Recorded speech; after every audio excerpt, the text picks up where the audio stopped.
You were both in Skull and Bones, the secret society. It's so secret we can't talk about it. What does that mean for America? The conspiracy theorists are going to go I'm on. sure they are. I don't know. I haven't seen the web. Number 322? First of all, he's not the nominee. And, look, I look forward... Are you prepared to lose? No, I'm not going to lose.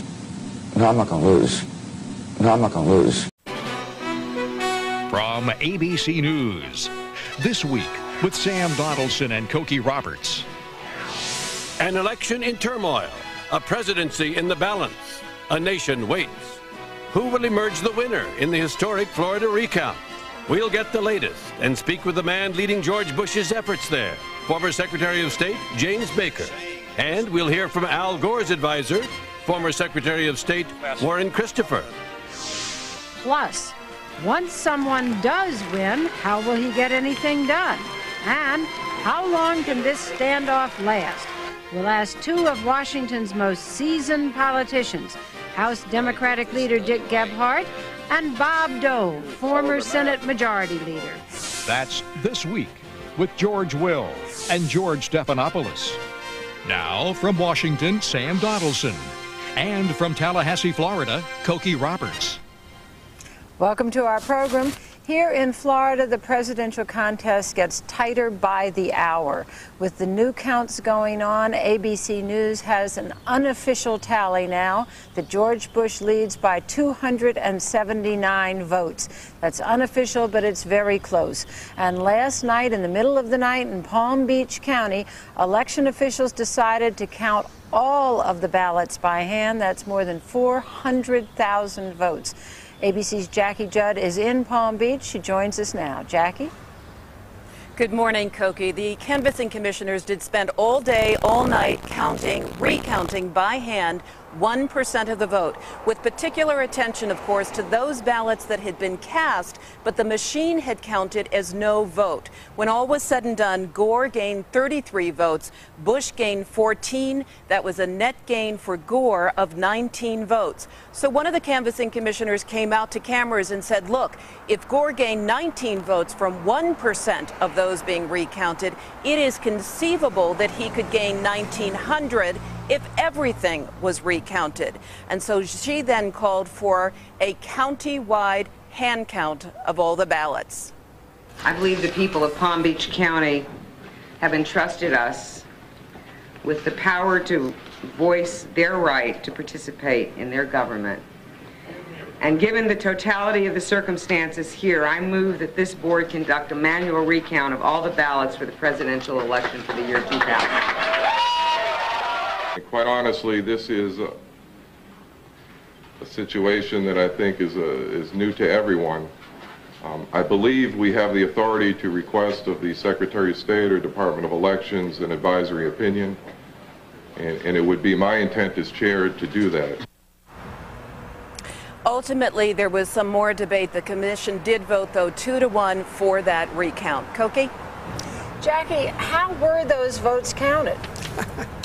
Do you have an hour? I can explain it. It was pretty complicated.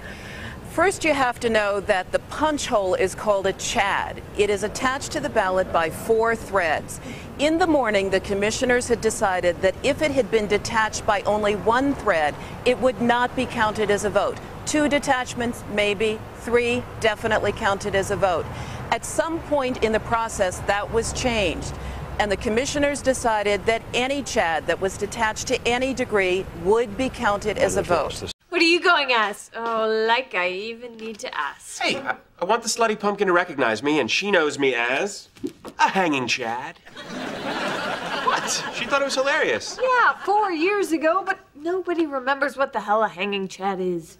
What a sad commentary on our national attention span, that we could forget such a turbulent time in our political history. Sam. Now, there are 2 other strange-sounding categories that were not counted as votes. The first one is called the dimpled chad. That is that there is an indentation in the chad. The voter put some pressure on it, but didn't detach it at all from the ballot. Not counted. The final category is the pregnant chad. That is, the chad was pierced with a hole, but not detached at all. those were not counted. Now, the Republicans here, Koki, seized on all of this confusion. They said, see, we told you this is a deeply flawed process. It must stop. But as we know, the county commissioners here have decided not to stop. They will go for a full recount beginning tomorrow. Well, it does sound quite interesting, Jackie. Thank you. No, I'm not going to lose. No, I'm not going to lose. Stay with us. We're about to take you on an exciting and bumpy ride. All eyes on Florida at this hour, Tim. Both campaigns made an enormous investment there. Project an important win for Vice President Al Gore. NBC News projects that he wins the 25 electoral votes in the state of Florida. That's great news in Nashville tonight. That is a very, very, very important state for Al Gore. And now the pressure is on George W. Bush in Pennsylvania and Michigan. The stunner at this hour is that we can call Al Gore the winner in the Wolverine state. And we're skipping ahead to Illinois. Al Gore the winner there. These Midwest battleground states, which George Bush's campaign thought they were going to be very competitive in, they haven't won one yet. And with Michigan and Illinois and Pennsylvania too close to call, but you add Michigan and Illinois to Florida, and Al Gore's people must be feeling very good about now. No, I'm not going to lose. Again, we are told the vice president will concede the election in his brief remarks here tonight. This is what you call close. This is the state of Florida.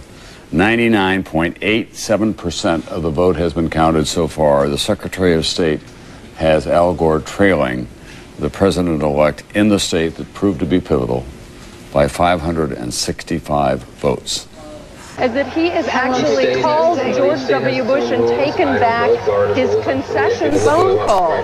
The most significant point here, we're not seeing Governor Bush because Al Gore has conceded, rather has recanted that concession that he gave earlier on this evening. So stand by, I'll try to get a little bit more information and I'll get it to you as soon as I can. But this race is simply too close to call.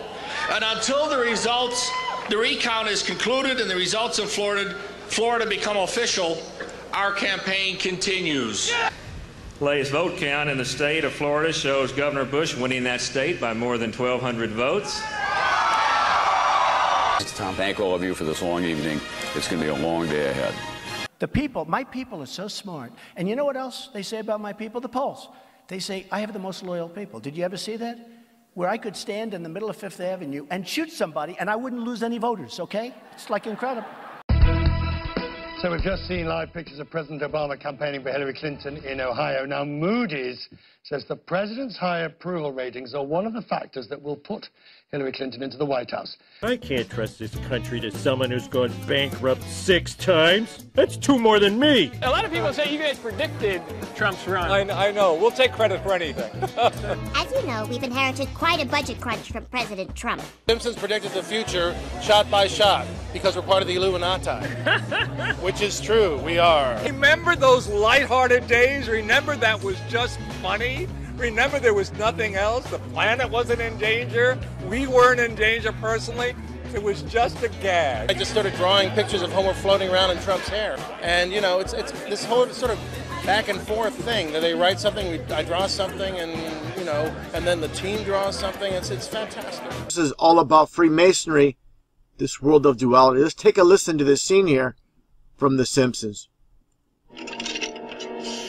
They're all covered with filthy germs, aren't they, Smithers? Why, what do you mean, sir? Freemasons run the country! Not only this country, but the entire world. People need to understand. It's not a question if someone's a Mason. You know, in Hollywood, the music industry, all these people on the very top of this world, they're all Masons.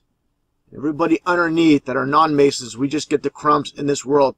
Taking a look at Sylvester Stallone, Matt Groening, the creator of The Simpsons, and John Carpenter of They Live, Halloween, and so many other movies. These are all Freemasons, once again. So, when you look at any directors, writers, or producers in Hollywood, you know they're Masons. It's not a question if. It's only Masons make it to the top of this world.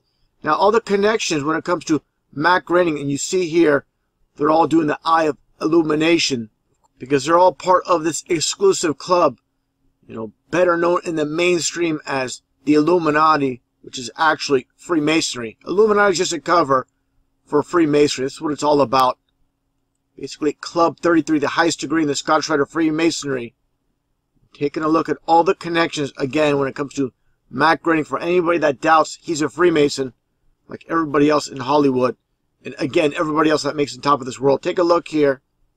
Again, when you take a look at The Simpsons, everybody's seen this. Very famous with Bart Simpson holding the money. You see the magazine held by Lisa. New York, you see the 9 and the 11, of course. As I mentioned many times, the towers came down after 33 years. Construction first started in 1968. The towers, of course, came down in 2001. This was nothing more than a Freemasonic ritual. Now, more connections made here with The Simpsons. You have the Simpson family, parking right in front of a 33-cent store. On mail-in ballots, why are you opposed to mail-in ballots when they cannot be hacked by foreign interest or reference? Absentee ballots are great. You request a ballot, you can't be. I signed an absentee ballot. Absentee ballots are great. They work, they've been proven, they're good, like in Florida. But this universal mail-in is a very dangerous thing. It's fraught with fraud and every other thing that can happen. And we have to be very, very careful. We have a very big election coming up. I think we're going to do very well. And I want to make sure the election is not stolen. And so does everybody else.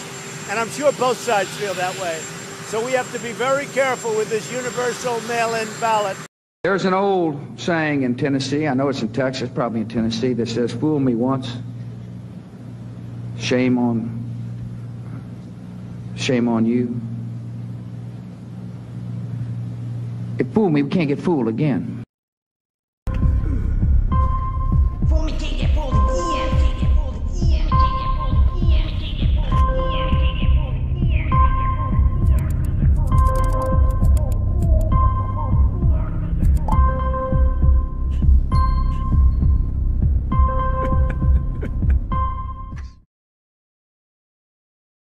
She said that basically psychographics should be classified as a weapon. She said that basically psychographics should be classified as a weapon. We bombarded them through blogs, websites, articles, videos, ads, every platform you can imagine. Psychographically. Until they saw the world the way we wanted them to. Psychographically. Until they voted for our candidate. To change your behavior. To change your behavior. You send your data out, it gets analyzed, and it comes back at you as targeted messaging.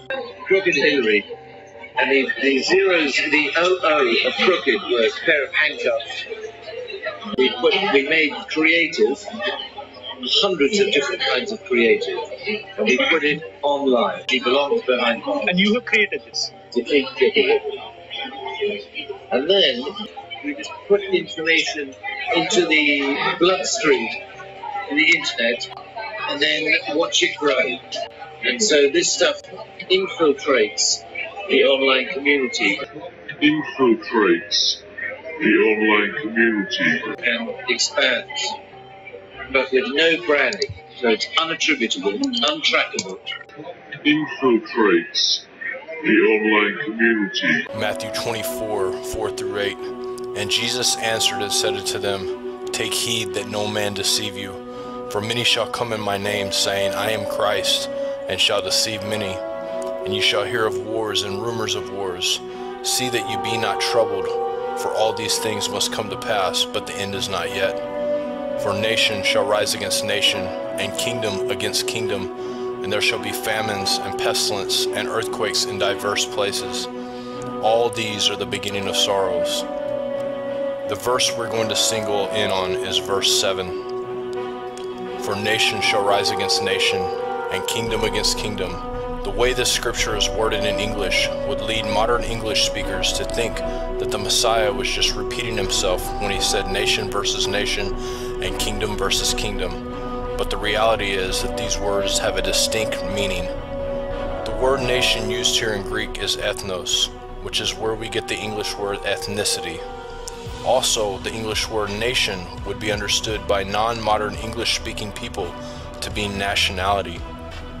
The word for kingdom is basilia, which means kingdom, country, or leadership over a country.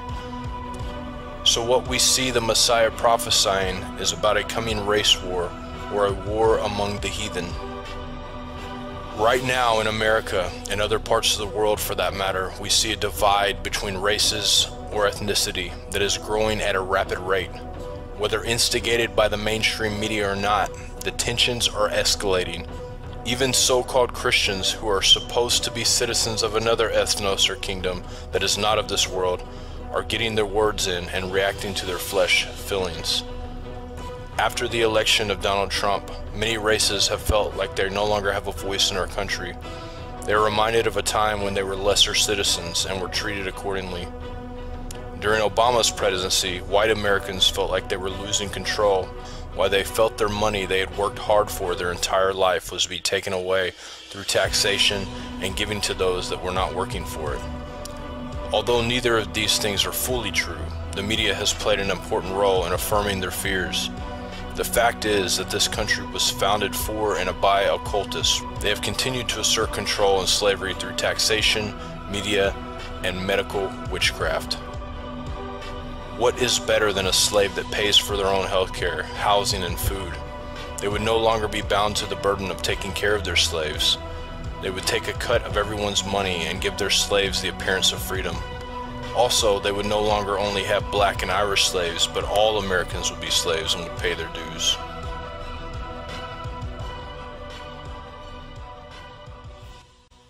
Mr. Jones owned a cotton plantation and many slaves. One day he was talking to the owner of the plantation next to his, and Mr. Jones was lamenting the fact that times were tough. He was having to work his slaves harder than ever, and was having trouble with some of them being disobedient or trying to run away.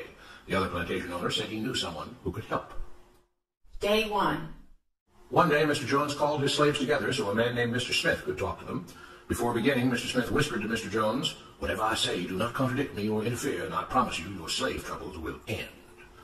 "My name is Mr. Smith," he said to the slaves, "and this may be the happiest day of your lives. From today forward, you will no longer be slaves, but free men." Mr. Jones was so shocked he started to step forward, but Mr. Smith gestured for him to remain silent. He did, only because the other plantation owner had spoken so highly of Mr. Smith's skills. "You are no longer the property of Mr. Jones," Mr. Smith continued. "You are free. No more will you be forced to labor for the benefit of Mr. Jones. Now you can work for yourselves." Now the slaves were all murmuring and looking at each other. Many were smiling, many were looking puzzled. "In fact, you are now free to leave the plantation whenever you want," Mr. Smith said. "However, since we are surrounded by other plantations, if you leave, some other plantation owner will likely claim you as his own the moment you set foot on his property. So I urge you not to risk your newfound freedom by doing something so foolish. Instead, I suggest that you stay here, no longer as slaves, but as willing participants and part owners of this plantation. Yes, this is now your plantation." Mr. Jones bit his tongue to keep from objecting. "For now, we might as well leave Mr. Jones in charge," said Mr. Smith, "since he is the only one with any experience at running a plantation, which is quite a complicated thing to manage. But he will no longer be your master, but just another worker on the plantation. In fact, he will now be using his organizational and management skills to serve you. Whatever problems you may have had with him before, you are now all equals, and you need each other to make this work. If we all cooperate and work together, we can all reap the benefits together. In honor of this happy occasion, I present you this new symbol of togetherness and cooperation, this flag, which shall be the emblem of the new free Jones plantation." He held up the new flag, but most of those listening were still too amazed to respond. "And this shall be our motto," Mr. Smith announced. "We work together as free men for our mutual benefit, pledging our allegiance to the Jones plantation, which stands for prosperity, liberty, and justice for all. To celebrate, everyone has the rest of the day off. Enjoy your freedom, do as you please, and be back here tomorrow morning, bright and early, so that we may begin work on this great and noble new endeavor as equal free men." Finally convinced that Mr. Smith was serious, the former slaves applauded and cheered. Day 2. "We all want this plantation to do well," Mr. Smith said at the beginning of the next meeting, "so we can all share the benefits. We all know that it takes a lot of effort to make a cotton plantation work. Just because you're all free doesn't mean you can stop working. In fact, since you're now working for yourselves, I expect you to work even harder than ever before, but now with pride and joy, knowing that you're working for yourselves.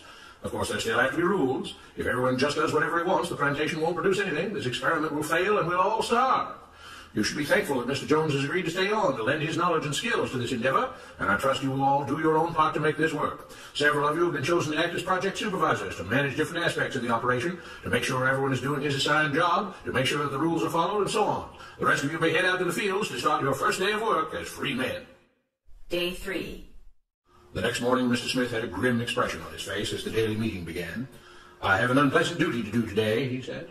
"Yesterday, Charles was caught keeping some of the cotton he picked, presumably to sell for his own personal profit. That is against the rules. That is stealing. For that, Charles must be punished. 2 men tied Charles to the whipping post. I take no joy in this, Mr. Smith continued, but you must understand, if we do not maintain order, if we do not have rules that we all abide by, then the plantation will fail, and we will all suffer. The whip cracked against Charles' back. But if we all pitch in for the common good, then we can all prosper. Being free doesn't mean you should be selfish and greedy. We must each do our assigned duties and obey the rules, and then we can all benefit, and each of you will receive your appropriate share of the profits. A young man named Samuel stepped forward. But if you and Mr. Jones decide the rules and whip us if we disobey, how is that any different from what we had before? How can you say that? Mr. Smith asked. I'm shocked. You were a slave before, and now you're free. Things still need to be managed and organized by those best qualified to do so. Do you know how to run a plantation, Samuel? Well, no, he answered. But if we're free, why do we get no say in what the rules are and how things work? I'm surprised at your ingratitude, Mr. Smith answered. None of you know how a plantation is run, so you're in no position to be making decisions about how things are done here. You don't seem to appreciate all the things that Mr. Jones provides for you, from protecting you from all the outside threats that you know nothing about, those who would come here, capture and enslave you, if not for Mr. Jones' protection, to making sure that you all have food and housing, tools to work with, you're cared for when sick and injured, and so on. There wouldn't be a plantation at all, no cotton to pick, no land to plant and harvest, if not for him. You should be grateful that he's made possible the level of comfort you now have. Your lives would be far worse if not for him. Nevertheless, as free and equal participants in this endeavor, from now on at each meeting, any worker may have 2 minutes to ask questions or voice suggestions or complaints. With that, the workers all seemed satisfied and headed out again to the fields to pick the cotton. Day 4. I have a big announcement, Mr. Smith said as the daily meeting began. Mr. Jones' cousin is here, and not just to visit and see how our project is coming along. It has been decided that from now on, you will be deciding who will manage the plantation. Of course, this job can't be done by just anyone, but every 3 months we will have a special meeting at which all the workers will vote on whether we think Mr. Jones should run the plantation or whether we think his cousin, Mr. Johnson, should run the plantation. That means that ultimately you are in charge because you will be deciding which man you want running things on your behalf. If you don't like the way things are being managed, you now have the power to change it. Amazed and pleased, the workers headed out again to the fields to pick the cotton. Days passed, months passed, a year passed, and the plantation continued to operate as before. Sometimes Mr. Jones was in charge, sometimes Mr. Johnson was in charge, but the day-to-day routine stayed exactly the same.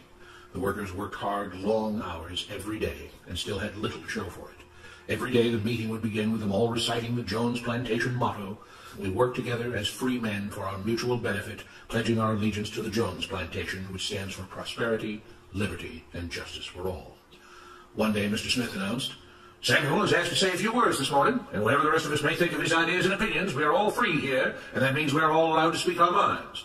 So, Samuel, you have 2 minutes. Begin." Samuel stepped forward, looking scared. "I was excited when all this started," he began, glancing nervously at Mr. Smith and Mr. Jones. "But don't you all see what's happened here? Nothing's changed. We're all still slaves." There were grumbles of disagreement from the crowd. "They tell us what to do and whip us if we don't. They still make all the rules and punish us if we disobey. They let us make suggestions and complain about things, but they never really change anything. They let us choose between Mr. Jones and Mr. Johnson, but what's the difference? The situation stays the same.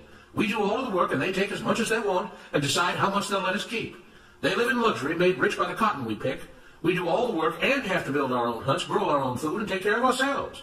They leave us just enough that we don't revolt or run away.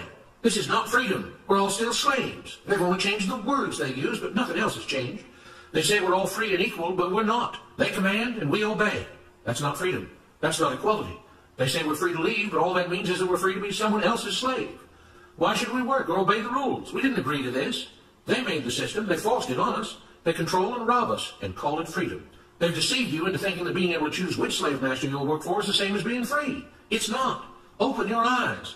If you keep what you produce, they call it stealing. When they take what you produce, they call it sharing and fair distribution. Can't you see that this is all your time? He's up, Samuel, Mr. Smith announced calmly. At his gesture, 2 supervisors grabbed Samuel by the arms and led him to the whipping post. "I'm sorry, Samuel, but you've broken the rules. There are rules against encouraging others not to work and encouraging others to break the rules. You're only hurting all of us with your discontentment and your complaining and your disobedience." The whip fell and Samuel let out a grunt. "Without rules, without order, all would be lost. Without law, there would be chaos. We can't just behave as wild animals, each doing whatever he pleases. We must all follow the plan and all do our duty for the betterment of everyone.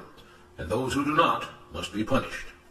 The whip fell again and blood flowed freely from Samuel's back. "Samuel, it is you who are stealing from the others. When you don't do your assigned work, you are making more work for others. When you disobey the rules, it is you who are endangering the future of everyone else here. You are the thief. You are the criminal. You are the one trying to destroy the arrangement that keeps us all safe and prosperous. At every lash of the whip, the other workers cheered louder and louder, some yelling curses at Samuel. Being spoiled and selfish, you complain about everything, talking as if you're oppressed. But you are the one ruining things. You are the one keeping us from being all we could be. It is your greed and your rebelliousness that is hurting all of us. They all play by the rules, Mr. Smith said, gesturing at the others. What makes you think that you don't have to? You think you're above the law? There were loud yells of agreement as the whip fell again. We must maintain order, Mr. Smith proclaimed, to make this plantation great, to make it so that we can all be happy and prosperous. To have the society we want, there have to be rules. We all have to contribute our fair share to this great endeavor, and we cannot tolerate actions and attitudes that seek to undermine the amazing things that together as free men we have achieved and will continue to achieve. Mr. Jones was smiling as he gave Mr. Smith a pat on the back. The crowd was cheering so loudly that none of them had noticed that Samuel had died. I've heard you put down about everybody that's run for president lately. Who should we be looking at for the next election? Nobody that they offer you. See, you don't have a choice. You don't choose who runs, and you think that if you elect one or the other, that you're going to get a good choice. I'm telling you, it doesn't matter who you elect if the people didn't choose them, and the people never do. Not only that, but there's a misconception in this country. You think your vote counts. Your vote doesn't count. The president is elected by the Electoral College, not the popular vote. What are we going to do? Well, we've got to wake up, number one. The biggest goal, the biggest task that we have in front of us is to educate the millions of sheeple that inhabit this country and the world. It's not just us that's in danger, it's the entire world. The New World Order will be a totalitarian socialist government. A benevolent despotism is what those at the top call it. I don't even understand that. Most people don't. I don't even understand that. So what do you suggest we do? Well, Just sit back and... no, don't sit back. You need to...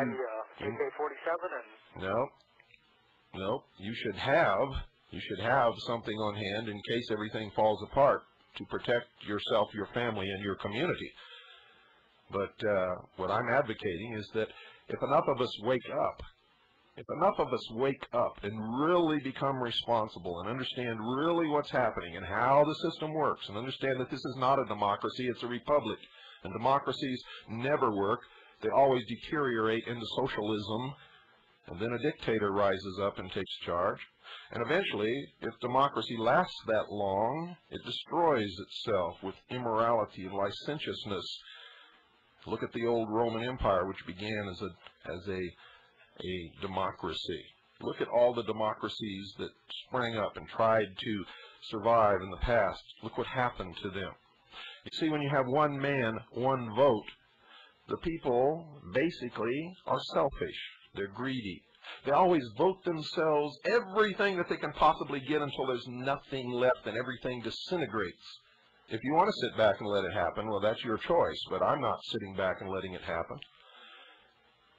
I'm just one person just like you. Educate your family, educate your neighbors, educate your community. Take our country back. As a republic, become once again what we were intended to be. Of, for, and by the people means that we have to know everything that's happening in Washington all the time. We are supposed to be the arbiters of our own fate. We must be the watchdogs of our government. We began as sovereign kings in our own right when this country was formed and the government was our chattel servant. We are quickly becoming the property of the government, which is becoming once again the Roman Empire. Now, this will eventually collapse too, but when it collapses, it will collapse into anarchy, and race wars will begin to rage across the landscape, and people will kill you for a can of spinach in your cabinet. And I asked you, should I go and buy me a gun and protect myself? And you said no. No, that's not what I said. I said that you should have those items on hand to protect yourself, your family, and your community. Didn't I? I should already have that stuff already bought. That's right. That's why our forefathers gave us the second article and amendment to the Constitution, was so that we could protect ourselves against a government should it become despotic and oppressive. And from It's coming. I believe it. It's coming. Yes, it is coming. Very fast. The purpose of this program is to wake the sheeple, empower the people, and try to save this nation and thus freedom for the world. You see, if we lose our Constitution and Bill of Rights, freedom will fall everywhere in the world. that it exists. This is the only place in the world that has a chance to stave off socialism. Socialism has always destroyed everything that it has ever touched. It takes everything away from you, including your dignity and self-respect. And you reach a state of total dependency, where the government becomes your father and you become a helpless child. And you pretend to work, and they pretend to pay you. Is that what you want? You have a right to vote, but you are not mandated to vote. You don't have to vote if you don't want to. And not voting is a way of protesting. But if you'll look at how many people in this country have stopped voting, it's got to be the biggest protest in the history of the nation. People are saying, we don't believe in the system anymore. We don't believe you're going to represent us. We don't believe our vote counts. We believe it's a waste of time, and so we're not going to do it. We believe that the outcome is going to be the same whether we go and vote or whether we stay home and don't vote. And you know, folks, they're absolutely right when they think that. Absolutely correct. Only difference between Gore and G.W. Bush is Gore would have taken us there a lot faster, and Bush is going to slow us down so his buddies in the oil business can make tons of money before world socialism takes over. And if you don't believe, if you think I'm full of it, you know, I've never been wrong about this stuff yet. If you think I'm full of it, just stick. Good evening, you're on the air. Hello, Bill. Hello. Yes, Turn off your radio, please. I've been doing research and, following up on the Masonic aspect of the New World Order. Uh-huh. And I agree with you when you say that this country is a Masonic republic, and I understand all of this. What I can understand is, if these people are so after world domination, why would they give us a chance in this great Masonic experiment? Why wouldn't they just have it locked down 100 years ago? Because it wasn't a chance. It was a sure thing. They, under our forefathers, if you read their writings, they knew more about human nature than any psychologist that lives on the face of the earth today. They knew we would give up our freedoms in exchange for our liberties and preserve the Republic. They also gave us everything in the Constitution that we could use to destroy our own selves. They understood that human nature is such that if we can get something for nothing, and if we think it's for nothing, that's the way we're going to go. And that's exactly what has happened. So it was just sort of a hollow gesture, because they knew what the outcome would be.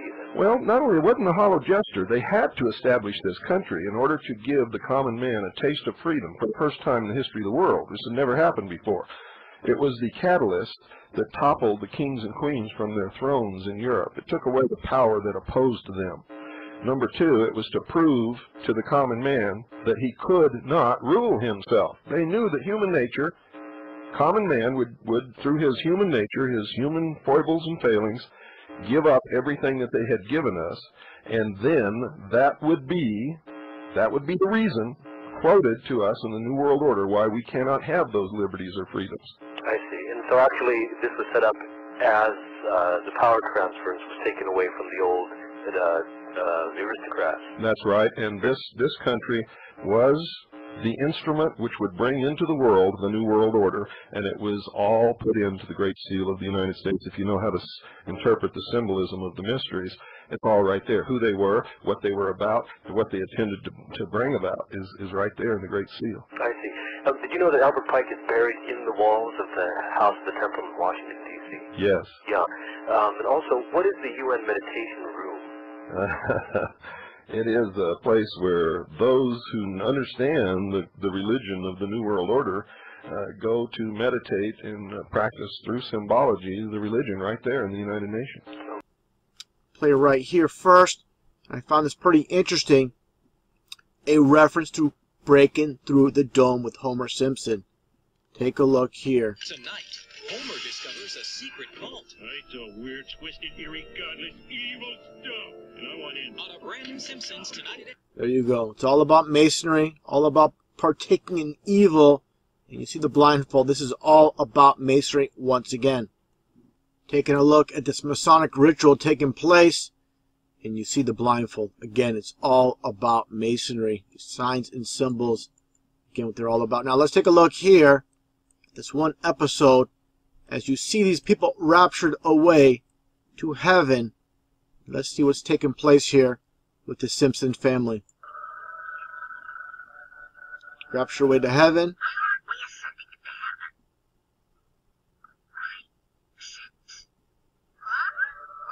Lisa's being pulled up.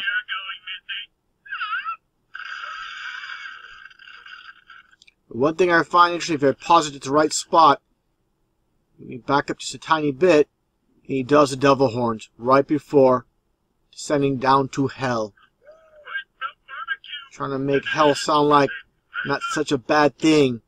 And again, the reference to falling through the firmament, the dome, as I shown before. I'll play it once again. With this scene here, again, just more mockery. Steroid Santa Claus kicks and deals. It's a long fly ball going back, and the ball shatters the sky, bringing the ocean itself down into the... Again, just a mockery of the Bible where it mentions God's firmament. This is what it's about. Again, people watch this. Millions and millions of people worldwide will watch this and have no understanding, no concept what this is all about. And again, this image with the so-called enlightened ones. And I'll play this clip as well, talking about enlightened ones. The same entire concept like I mentioned earlier. Truth in movies and lies in the news. Take a listen to what Mel Gibson says here, again, in this movie titled Conspiracy Theory. Bush knew what he was saying when he said New World Order. Remember those three little words, New World Order? Well, he was a 33rd degree Mason, you know, and as ex-director of the CIA. George Bush was a 33rd degree Freemason. Again, this is how they do it. They love to mock. Again, the world of opposites and duality, where nothing is as it seems. Now, again, for those that don't understand the whole entire concept of Freemasonry, I'll play a previous video showing all the connections with the 33 when it comes to such as Time Warner and CNN, the police departments, and so on. So people understand this whole scope, the entire big picture, not just when it comes to Simpsons, the whole basic world system, which is run by Freemasons from behind the scenes.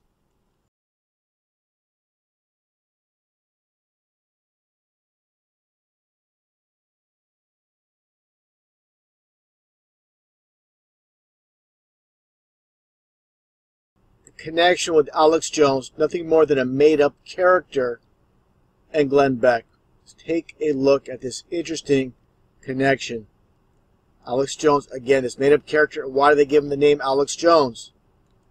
You just so happen to get a 33. Now, Glenn Beck, this Time magazine cover, and how people can't see, this is just an actor. You have the occult with Madman. I mean, everything, like I said, is devised for a reason. They don't just come up with these concepts for this title of Time magazine with Madman for no reason at all. Turn it sideways, and you get the MM for 33. Just like Marty McFly, Mad Max, Mickey Mouse, Minnie Mouse, Marilyn Manson, Marilyn Monroe, Michael Myers, the list goes on and on and on. All these fictitious names in Hollywood are basically made up to get that 33 with the MM. And now the connection again with Alex Jones. Take a look at this. Chaldean numerology. Glenn Beck just so happens to be 33 as well. So we have these two so-called truth speakers from InfoWars, which is Time Warner, and one with Fox News, the liberal station, CNN, and the conservative station with Fox News, and you get the 233. So what does this all mean? It all comes down to it. Everything is synchronized to get that number 33 with Freemasonry. I find it pretty amazing what's taking place. People, you know, they'll watch these two speak for years and years, and they'll fall for the deception, fall for the half-truths at best, and not understand what's taking place here in this deception. Now, again, I'll play my previous video, making the connection, again, with the world deceived, in 5 minutes. With all the videos I make about the hoaxes and psyops, so many people come into my channel saying not everything's a hoax. They don't understand what's taking place. I'm going to break this down quickly and make all the connections necessary so people that are blind to what's taking place, they can see, even they can see the obvious. Going back in time, well before any of us in this world we're around, just take a look at George Washington, at this bust in Washington, D.C. Here is another one here. A little bit of a closer look. States here, George Washington, Freemason, and first president in that order. Okay? You're not going to hear about this in elementary school, middle school, high school, college, university. And why not? You need to ask yourself, why not? Why don't they tell us that George Washington was a Freemason? Why don't they tell us about Freemasonry in the school system? Because these are the ones behind the scenes that control it all. Taking a look at these images, you have Harry Truman wearing the Masonic fez that says Arafat on it. Okay. See Harry Truman again, fellow Freemasons. He's wearing the Masonic apron. Okay, you see it right there? Now, taking a look at Richard Nixon. You see the Masonic handshake. All working together, these world leaders. All on the same page. Gerald Ford, the Masonic fez. Okay? Now take a look here at George Bush with Skull and Bones. Now the connection, the pecking order from the top to the bottom. Let's take a look here at the police department. Taking a look at this Masonic police pin. The name police itself and the G. These both equal 33. People need to understand they don't devise these names out of thin air. It's always a reason for everything. Let's take a look here. See police is 33 in numerology. Also, with the G, a very clever way how they devise the G. It comes to 33. A through Z, 26. Skip over and you get the G for 33. So understand who controls the police department. These were established by the Freemasons. It's owned and controlled by the Masons. It's very easy to see when you have eyes to see. You see the gloves, the Masonic gloves. You see the checkerboard, just like the Masonic Lodge. It's very easy, once you put all the pieces together, to see what's taking place. Now, make it the connection from these so-called leaders, such as George Bush here, again to the police departments, now to the actors involved in the world stage, such as Robbie Parker and Emily Parker, his supposed daughter, the name Robbie Parker. Robbie is 33. So is Parker. Parker is 33. So, you see everybody involved in this matrix, and you'll see that 33. These presidents and leaders of the kingdoms, owned by Satan, are friends behind closed doors, and laugh at the reaction they get from the peasants through the staged events they perpetrate. Sure, there were times when morals prevailed because the church was in obedience to the Most High, but through a series of stumbling blocks placed before them, they fell prey to wickedness, which quickly gave control back to the satanic elite. The whole purpose and desire of what we do is to wake people up from the matrix, so that they will see things for what they really are. The children of Israel, white, black, and brown, have fallen for an enchantment perpetrated by a false narrative called media and entertainment. They have given themselves over to fornication and abominations, which has allowed a curse to overtake them. Please see these things for what they are, no matter how hurt you may feel about your race or respect for your country. The enchantment can't last if we see it for what it is. There are hundreds of channels. Can they all be doing this? What matters, though, is not the channels. It's who owns those channels. And that issue of media consolidation is critical. The rise in the use of video news releases has a great deal to do with conglomeration of the mass media. Because as more and more TV stations around the country come to be owned by the fewer and fewer players, there's more and more cost cutting that goes on in the newsrooms of these stations. You know, when you look at a media environment where only 5 or 6 companies control the vast majority of the world's media, and they work in collaboration with each other, and they share members of boards of directors and things of that nature. Like, in the same way that I say we have to broaden our concept of subliminal, I think we also have to broaden our concept of what a conspiracy is. They're using our airwaves, and they have a responsibility to bring out the full diversity of opinion and to get to the truth, not to bring you news stories that are disguised as their own when they're simply government or corporate propaganda. It's been Washington's biggest mystery since Watergate. What kind of dog will the Obamas choose? Our resident veterinarian, Dr. We have to pass the bill so that you can find out what is in it. And look, this is one time. Forget the conspiracy. Listen to our government agencies. These guys are telling the truth. You know, there's no conspiracy here, folks. Just get your damn vaccine. All right, thank you, doctor. Thank you. Mercury-containing vaccines may help, not harm kids, according to 2 new studies in the journal Pediatrics. There have been widespread concerns that mercury-based preservatives in vaccines might impair the neurological development of children. These new studies suggest that the opposite, that the preservatives may actually be associated with improved behavior and mental performance. I think people should be careful what they wish for on China. You know, if China were to revalue its currency, or China is to start making, say, toys that don't have lead in them or food that isn't poisonous, their costs of production are going to go up, and that means prices at Walmart here in the United States are going to go up too. So I would say China is our greatest friend right now. They're keeping prices low, and they're keeping prices. Today, 6 corporations control all major media in the United States, including the principal television networks. These 6 corporate entities, in turn, control the information being broadcast on a daily basis. The average American adult watches more than 4 hours of television each day. The constant flow of entertainment, news, and information that is consumed by the American public shapes their perception of the reality in which they live. By controlling the dissemination of information, broadcasters and their corporate heads are able to control the masses. The constant, carefully shaped messages on television guide the public to predetermined conclusions.